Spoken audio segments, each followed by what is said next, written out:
Joining us in the studio, we are expecting Ibrahim Tomei from the Executive Director, Center for Accountability and Rule of Law, CAL. And we have with us Marcella Samba Valnora, who's the Executive Director, National Elections Watch New. Good morning. It's a pleasure having you. Thank you so very much. Now, I want to take this since yesterday and coming to this morning. The period, of tension has dropped. However, there is this underlying tension among citizens, and there was yesterday again this, insinuation of curfew and the likes. What can you pinpoint to all of these misconceptions and this, situation of tension? So the question of tension is not about yesterday. Okay. The question of tension has spanned throughout the electoral cycle. Since 2018, it has been a tense electoral cycle. So National Elections Watch has taken an electoral cycle approach, and we've been observing every stage of the process. So it has been a tense process, and as we move to the polls in a couple of hours, what we'll do as National Elections Watch, it's really unfortunate and it's really disappointing that leaders across the board cannot necessarily resolve their differences in a non-conflictual manner. And that's what democracy espouses. Democracy definitely can have contestations because everybody is contesting for power and aspiration, dissent, voice. And so the reason for elections is to put an end to violent contestation. That's the essence of elections. So now we want to do elections, but we do not want to put violent tendencies aside. We do not want a situation where people can ask questions and we respond. We do not want situations where everybody put their cards on the table. We dialogue, we mediate, and we move ahead. And so if that is the case, it's going to be difficult to understand democracy from that perspective. And I will continue to implore. We've been doing this since 2018. We'll continue to implore leaders who sit on very strategic positions at this time, all stakeholders, to ensure that we move into the polls. Some of us are very disappointed that international observers are on the scene. And this is the reports we are having about Sierra Leone. We have a tradition of free and credible elections. Yes, there will be patchwork of violence here and there. It is unacceptable. But our tradition has always been a level playing field and a clear plate so that everybody knows what he or she expects as we go into the polls. So that's what I would encourage, that whosoever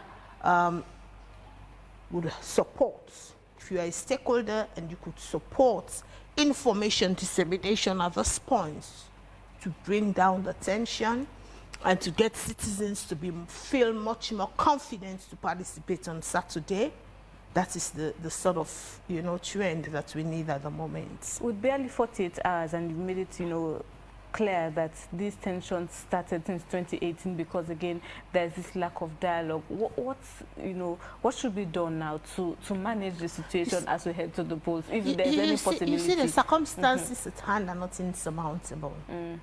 The essence, as I did say, the essence of elections is for us as citizens to choose our leaders.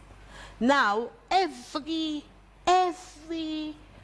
electorate, potential electorates, must be able to go to the polls tomorrow with the confidence that when I go, and indeed I registered last time, I would see my name and nobody would turn me away. I think the Electoral Commission of Sierra Leone should be able to be in a position now to give that information and confidence. The very essence is to have every Sierra Leonean vote who wants to express their choice, have the space to do so. Nobody should be disenfranchised. So that's the confidence we want, and I think that's the way the tension would come down. So it's about a message of aspiration. It's about a message of hope. It's about a message of confidence, to build the damaged deficits of trust. that we need at the moment. Excuse me, let me come in. That's okay. Okay, yes, you want to. Yes. And the second point, because you asked me that this thing has, you know, it has been since 2018. So how would we address this one? Because we only have 48 hours. Yeah. But the second point is what we have kept repeating. Democracy cannot function without a viable justice sector. The judiciary is an independent arbiter. In matters of this nature, timely arbitration is very important. And, you know, whenever people have contestations, right, the big elephant in the room has been discussions on the format in which the register should be given. Take the matter to the Supreme Court, determine it, and we move on, right? The Supreme Court lays the parameter for these processes around presidential and elections, for example. That's why we have the court. They must be able to support democracy. Democracy would be in life support if the judiciary doesn't step up. So there are a number of electoral offenses, and people are going with so much impunity. We don't need to see blood in elections. No. We need to hear voices. That's why I tell people democracy is noisy. It is better for people to talk about how they feel. It is better to share dissent. It's better to share controversies as opposed to getting at each other. We don't need to be violent. The police don't need to use tear gas or ammunition. No, we need to create platforms as humans where we can discuss. And believe you me, we don't step into democratic spaces as National Elections Watch. Our first point of security is when there is violence, you stay out of that conversation, you stay out of that space. So whenever there are conflictual issues, we do not create a platform of this nature where we can talk, because democracy presupposes dialogue. We don't participate in that arrangement. And so people need to understand that democracy is not about, it's not primordial. No. I keep saying if it was primordial, that means, you know, basic, rugged. We should have conquest where we bring the strongest men in our villages to come and fight. No. But we have to organize ourselves, do the processes, and ensure that in the final analysis, when we have the outcome, those who win must be magnanimous enough to embrace the losers, and those who are the losers must have the courage to congratulate the winners. That is how a society grows, and this is the essence of democracy. It is not about violent contestation. It is not about people holding on to their positions and putting the country at stake. No, the deadlock in Sierra Leone is disappointing for us democracy promoters. These tensions have been brewing for a very long time now. There are always a ripple effect. It doesn't just start one day. The point we are at now, not only looking at the elections, should we start calling things by their name? For example, if we feel pain now we foot, if we scrap, do we need for quiz that side so that the pain go well? Who should we tell that what is going on is wrong, or who should we point to and say stop what you're doing? The society is organized. Governance is an organized system of processes. It was no mistake when systems were put in place for us to have separation of powers. You know, to begin to think that the Constitution is fundamental in any society, and the Constitution must be upheld. When the constitutions talk about the roles of the executive, the roles of parliament, even how powerful parliament is, that they represent us, they cannot interpret the law. They make, can you imagine? You make laws that you cannot interpret. That is the value of separation of powers. That's why the whole essence of interpreting the law lays squarely on the judiciary to do so, so that one arm would not lord it over the other. We have laws in this country, and the supreme law is the Constitution of Sierra Leone. And by extension, the judiciary must be able to interpret the law so that we all will feel comfortable. I remember when we start doing this work, by this time we'll be quick to be shouting, go to the judiciary. If anybody's aggrieved, run to the courts and put your case. But people will now tell you that the matter is in court and it has not been heard. So you see, it is fundamental that the institutions of the state, they are, you know, the engines to get democracy and electoral processes working. So electoral offenses and electoral petitions are part of the process. So the judiciary must be robust enough and have the courage to take the decisions, you know, that would save the soul of this nation. All right. Also in the studio, we've been joined by Valnora Edwin, good governance campaigner. Valnora, I want to ask this question. With all what we're seeing, which problem do we have? Is it institution, or is it individual, or is it the citizen? So, good morning, everyone, and it's a pleasure being here. I would say it's everyone. It's all what you've mentioned. But prior to elaborating, you know, this morning I was thinking I needed to have my green, white, and blue. I couldn't find any of my green, white, and blue, because I think we've been blurred by green and red rather than green, white, and blue, which is one of the problems. Among the many issues we have to tackle. Even as we approach elections and as we look at the day-to-day governance challenges we're experiencing, what has happened is a domination of partisan affiliation rather than owing allegiance or loyalty or commitment to the state. And that's a very big problem.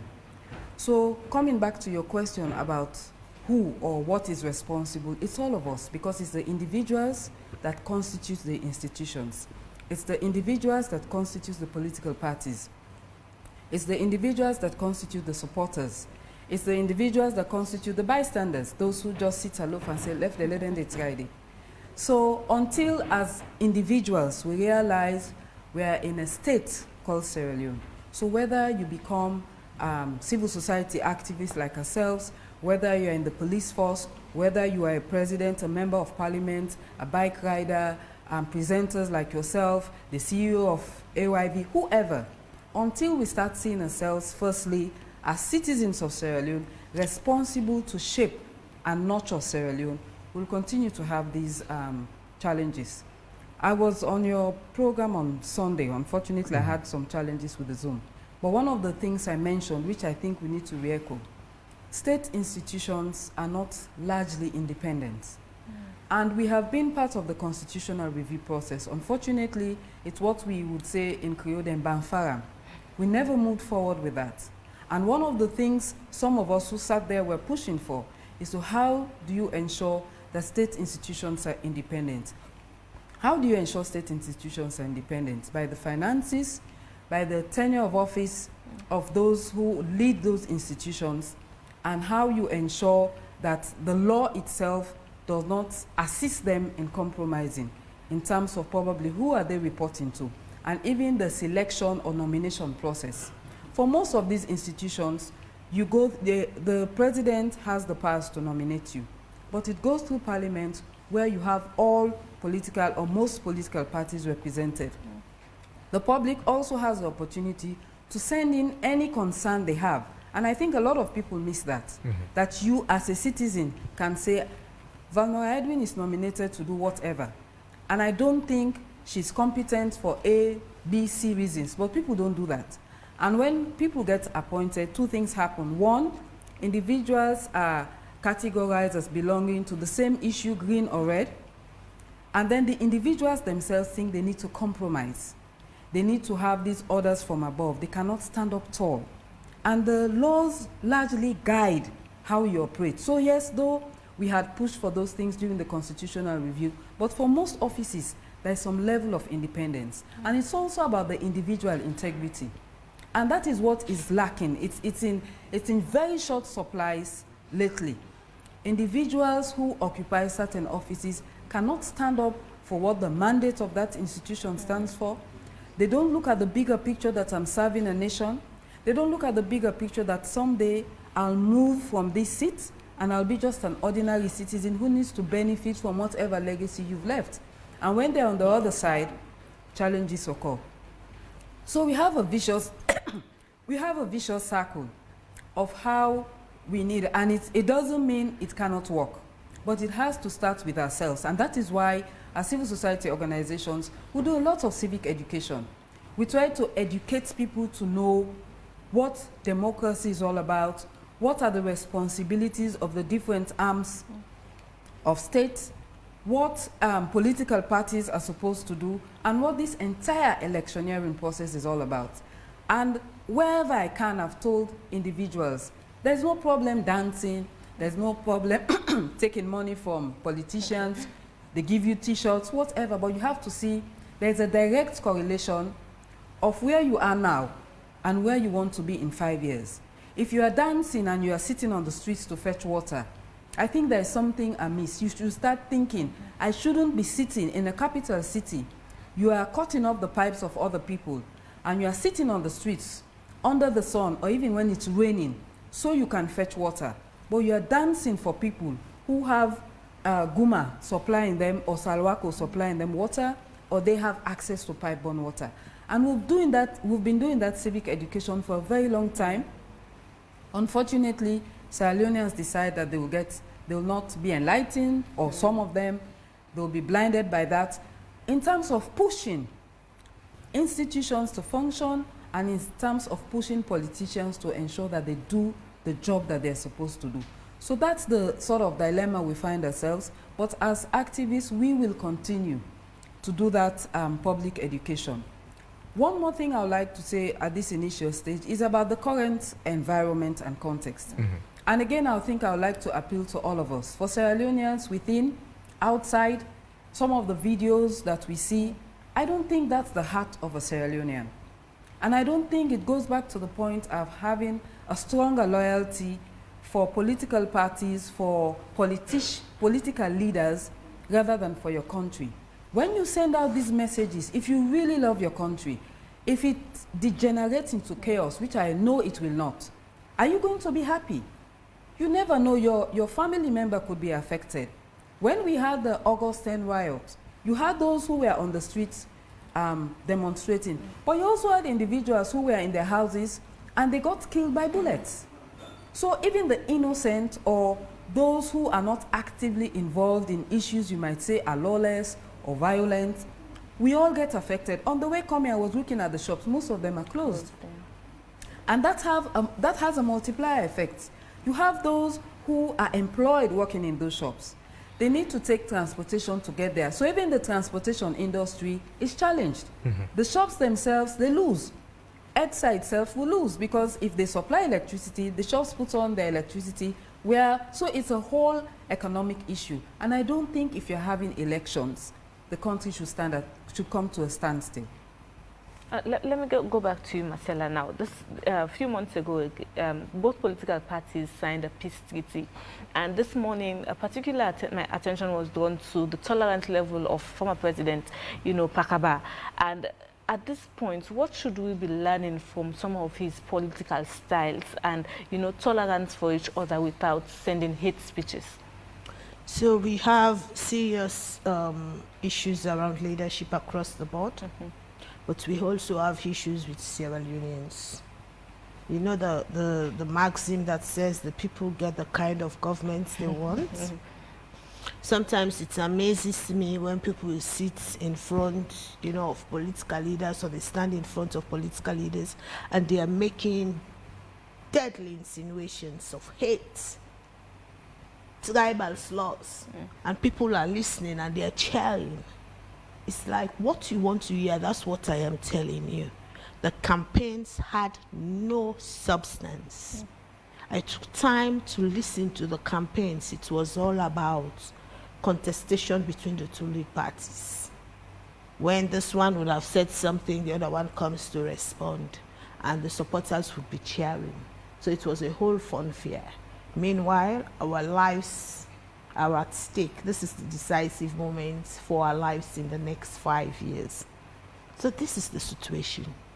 It is both bottom top and top bottom. And we really need what they call a societal re-engineering. People have lost focus. We had the 48 hours to the elections.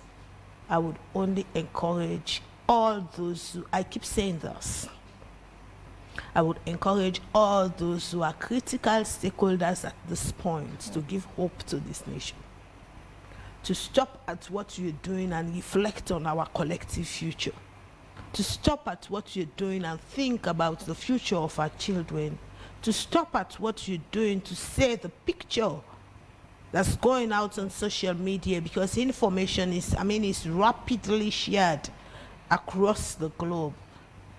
The picture of Sierra Leone in the minds of citizens of the world, because we live in a global world now, is very damning. What's happening to Sierra Leone at the moment? Some of us are very depressed. We worked so hard not to get to this point. But in that state of depression, I really want to give Sierra Leoneans hope. We have been working as National Elections Watch assiduously in the last 1 month. Some of the key players have not even been going home. We will make sure that whosoever wins these elections is the winner. We want to commit to that we will observe the elections to the fullest, and we will come up with a non-partisan, independent position of the process and the outcome. It is that confidence I want every leader. So as the head of National Elections Watch, I am giving Sierra Leoneans that confidence that we will play our role to the fullest. Our strategy for the elections presupposes that station observers would be deployed at every center that the Electoral Commission for Sierra Leone has put up. And in addition to that, we'll be having 750 observers who would be doing the parallel vote tabulation. It's the process verification for transparency, arrangements. We'll be doing a statistical sample, a probabilistic sample that would project the outcome in real time. So everybody right throughout the elections day would know about the stations that are open, in what locality. They would know how the elections have been conducted, and they would have information around midday. They would have information around the closing of the polls. In the final analysis, equally, we would go to the different regional tallying centers and we'll get the information out to the public. We want to assure Sierra Leoneans, that's why I'm calling also on the Electoral Commission for Sierra Leone to give the confidence that no Sierra Leonean who was registered, during the registration process would be disenfranchised, so that people will have the confidence to go to the polls and they would not feel that if I go there, I'll be turned back. Now, there are various issues. He said, if we need a arts, make we talk, say we need the art. There are various issues with the register. So those who don't have photos, we expect, for example, the ECSL to come forward and give some guidelines. And we'll help publicize the guidelines in the next 48 hours to say, if you not get photo, now this you for do. If you not see your name, now this you for do. If you not, what is it that people will need to hear at this point? There are 19,000 plus voter ID cards that are in country now that has not been distributed. Where could that be picked up? So that we bring down the tension as best as possible. The Sierra Leone police, the military, because the military, the security architecture in its entirety through the Office of the National Security would be engaged for this. We want to ensure and we want to encourage them to police the elections with minimal, if not no force. This is a civil matter. We don't want the elections process to be militarized. It sends an ugly picture out in the public domain. It sends a very terrible picture in the international space. We appeal to them to use all citizens' engagement processes to bring down the tension and not to use force to quell any engagement. So the politicians, please make sure, I am saying please because I believe you can understand. please make sure you don't get your marshals out in the streets to cut away with ballot boxes or to cause disruptions in polling places. It is important to note that, as opposed to last time in 2018, where vehicular traffic was banned and people were demobilized, this time people will be going out freely to cast their votes. Make sure that thugs do not go to the different places to create tensions in those localities. It is forbidden. That is not an election. So it is how we are going to together, collectively, as a nation, look at the common challenges that have affected us. We have no business going through this trajectory. I keep saying that we have decided long ago. You'd ask me, how could we learn from the late President Kaba of blessed memory? He said the word undone. And when he said the word undone, he said, never again we go resolve, you know, the conflict with blood. He said, never again. And I so believed in it. And I so believe in that. That's why I speak. Personally, I could not keep silent. The organizations I represent, my primary organization, Campaign for Good Governance, uses voice for accountability. In as much as whether you are happy or not, we still talk. Because we believe that it's the truth that will set us free. What we do as National Elections Watch, we communicate to the public through our press releases. We make sure that we use the truth to create peace and stability.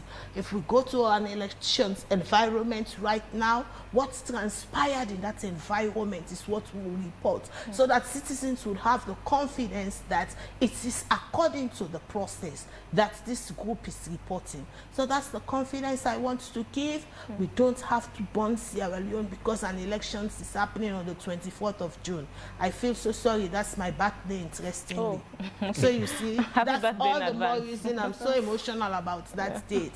I don't want my birthday to be coming every year and then a memorial is attached to it. No. So I want to appeal to Sierra Leoneans. We can get this right. Let's ensure I have given you the confidence that we are going to observe the elections to the fullest. Valnora, in terms of tolerance for each other as we head to the elections, with barely 48 hours, again, I draw your attention again to the former president, Pakaba. He made mention that we should be able to tolerate ourselves. What would you say to the people of this country? I think I want to encourage us that over the years, again, because of the level of engagement, because of the role as civil society players we've done over the years in educating people about democracy, about their rights and responsibilities, they should be at that level to understand that this is not a do-or-die affair. This is not a time where politicians should manipulate to give you money or drugs or say, you know, attack that individual or say those things. I think we're at that point where we should know that, again, those who are vying for office are actually seeking a job. They're actually applying, and their manifestos is like an application. These sessions that they're holding is more or less a form of interview. Like, if you give me this job, this is what I'll do. Though largely we're not hearing what they are saying about, if I'm given this job, this is really what I'll be doing in a more strategic or in a manner where the layperson could understand. We hear all this. So Sierra Leoneans have been enlightened enough to know that if we're having elections, shops should not be closed. We should not be having tear gas and live ammunition and people dying and houses burning. In 2011, Marcella and myself, whilst I was at CGG, we were in Bo for 2 or 3 weeks for the same issue. We had the same APC office was burned down, and the current president was stoned, and he was injured on his head.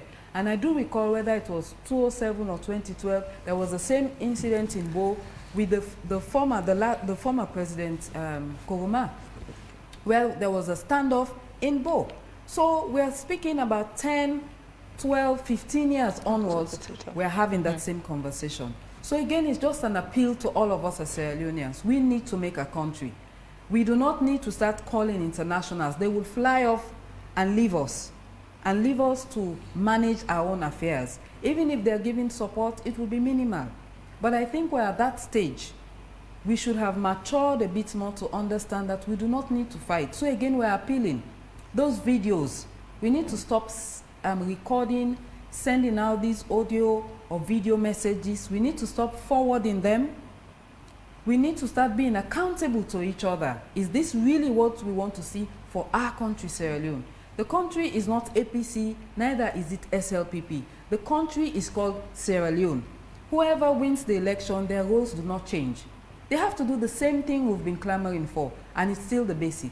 We're still asking for water, electricity, good roads, good education, good health care, peace. That's what we're asking for, and that's what we've been asking for forever. So that should be the focus. So I'm hoping that even those who were not too aware, I think the video is going around of what Pakaba said at that time. And I think let's reflect on it. Because this is the Sierra Leone we have. You see what happens when you go to other countries. We see what migrants face. We see, even I have relatives who've been in European countries for like 20, 30 years. And now their kids, they ask them in school, where are you from?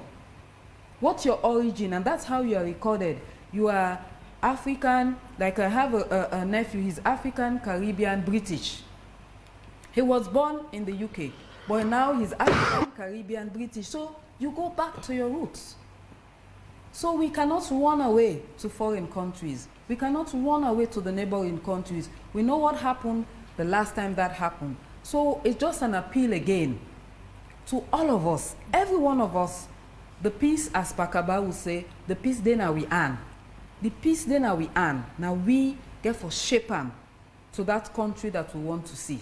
And we should not allow few individuals to distract us from the bigger picture of having Sierra Leone as a country with a clean record.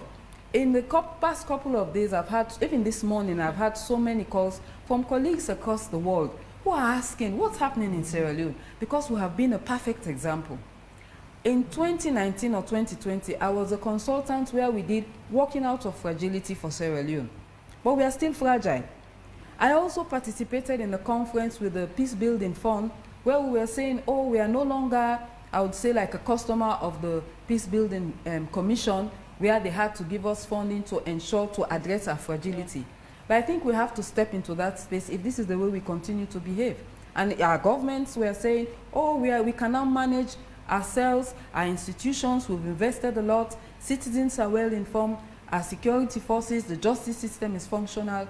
But as my colleague was sharing, it's still a problem. So we will, at this rate, within the last couple of weeks or months, we are still a fragile state. All right. And it's not a description we should be proud of. All right, continue to stay with us, Valnora, of course, to you, Marcella. Marcella, should this be the message to all Sierra Leoneans? So I really resonate with the last speaker on the road show. He says, "Na peace we want," and that's what should be our call in the next couple of hours. The most immediate post-elections environment. We cannot, as stakeholders, continue with electioneering processes in an atmosphere, a tense and violent atmosphere. It has to be done. ECSL would not be able to conduct the polls if there are violence, right? Yeah. Observers would not be able to watch the polls if there's violence. No results would be announced if elections are not conducted. So you see, it has multiplier effects. So it's better that groups are demobilized, people wait to see what's going on. And that's why, for example, the metaphor of SAFU comes in, so that people will take time, so that we'll be able, even the conversation, right, that's out on the register, we have not been able to dilate that conversation and get the real crux of the matter, because the tension and violence attached to it is too much. But as I say, I would call on ECSL to come to the public domain and give every registered voter the confidence that when you go to the polls on Saturday, you're about to cast your ballot in the place where you registered. You will be able to cast your ballot and you will not be turned away. So one of the things that would be very difficult, to understand is disenfranchising any Sierra Leonean who is eligible to vote. And once they have that confidence, I believe people would understand that they have to go to the poll SAFU cast their vote full and go home full and wait for the results. I will continue to encourage Sierra Leoneans that the National Elections Watch since 2002 has been observing elections. And this time again, we are set to observe the elections and be confident that at every stage of the process, we would give the citizens of Sierra Leone and the wider public, the world at large, the information on the elections processes in Sierra Leone. Thank you very much. Thank you very much, Marcella Valnora. As we close again, the message that AYV is on the road and people are ready to vote. But there's also concern of the presence of security forces. Would that be an issue? Because I know for certain we spoke with the ONS PRO, and from the security standpoint of view, there are areas they know are designated hot zone. And as such, security personnel will be available in those areas. Will that deter people or scare them away from coming to vote on Saturday? Over the years, the presence of security forces has been regular, and it has not served as a deterrent. What we are concerned about, because I was just about to say the ECSL, the security apparatus, and the judiciary are three key institutions between now and the announcement of results and immediately after. They're very critical to ensure that tensions de-escalate. We are doing our own role, but as state institutions, they have a very critical role to play. The posture of the security personnel would be the issue. Are they going to be helpful, accommodating, maintaining a posture of dialogue, of trying to engage and to ensure that they are there to secure all of us? And even for those who they think could be troublemakers, there is a way you can engage them, the way you can dialogue to ensure that you de-escalate whatever tension. So the posture of the security apparatus is what is very key. And I do recall in previous elections, in fact, they were called that, oh, we want MacP, because when we see the soldiers, we are relaxed because we know they are this, they are that. Of course, we don't want them too close because we don't like to see, as my colleague mentioned, a militarized democratic process. You don't have the military all around the streets on a normal day. But they're usually there unarmed, and it brings about some level of confidence. But we just want to appeal to add to all the voices that the posture of the security sector is very, very key. It shouldn't be antagonistic. It shouldn't be confrontational. They should help to ensure they educate the public. They should ensure they're part of the teams that are doing mediation and dialogue. We should say hands-off violence, because the peace dinner we are, and it applies to all of us. All right, thank you very much for joining us in the studio this morning. Well, this is where we end today's edition of Wake Up Sierra Leone. Remember, our quote for today says, negotiation and discussion are the greatest weapons we have for promoting peace and development. And it comes from the late Nelson Mandela, former president of South Africa. And we say many thanks to our sponsor, Gukaya Commercial Bank, for their support to the program. Continue to stay with AYV throughout the day as we have other exciting programs coming up. Till we meet again tomorrow with more interesting topics here on Wake Up Sierra Leone. We've been your presenters. I am Bokari Matia. And I am Zulaya Hamid. Have a lovely day. Bye-bye.